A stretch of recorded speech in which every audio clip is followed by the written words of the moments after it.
Hey y'all, welcome back to the channel. This here's Portie's Garage, home of DIY.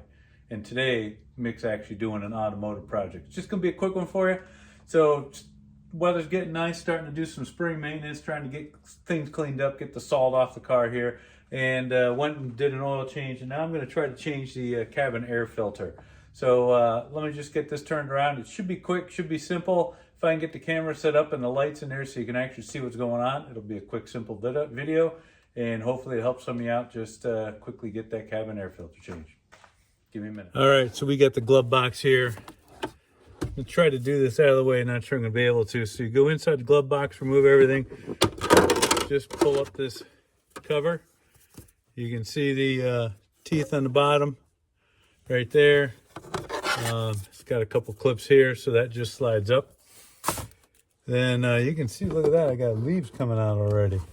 So there should be a tab here on the edge right there. Sorry about the finger. That side and one on the other side. Oh, look at that. So you can see the tab right here and right there. They just squeeze in. And look at that air filter. My goodness, this is only 2 years old. 2 years old.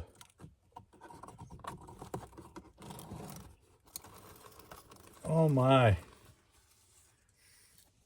Look at that. So I park under a tree all the time, and leaves do get sucked in. So make sure you always clean out the leaves on the top.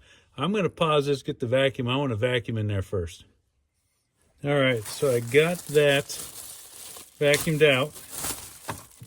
Got a new STP filter here. You can see it's got airflow direction down.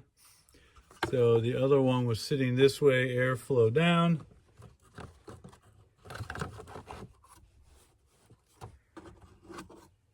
That may be out too far. I may need to turn that 90 degrees. Let's get this guy in. And let's see if that fits on. Might help if I put it the right way. There it is, just snaps in. So that should be held in place. And then you have the cover. Get the clips behind. Make sure the bottom is back. And that, I believe, is it. There you go. Simple as that. Yeah, so you can see vents. I got to brush that a little better. Got some there, and on the other side. Make sure you keep those cleaned. That's where a lot of leaves come in. All right, so that does it for this video. Quick, simple. Don't be like me. Don't wait 2 years, especially when you live out in the country like I do. We got leaves, dirt roads. Not only was that filter covered with leaves on top, but the vanes were completely packed with pollen, dust, and dirt. So make sure you change them. It's quick, it's simple. Even just get the cheap filter and do it more than twice a year, maybe once a year. If you live in a clean climate, maybe you get a nicer filter with some charcoal in it, keep things smelling better, and you don't have to do it all the time. But if you live out in the country, you might want to do it every year. So that's it for this video. If you like this content, make sure you like and subscribe, and thanks for watching Portie's Garage.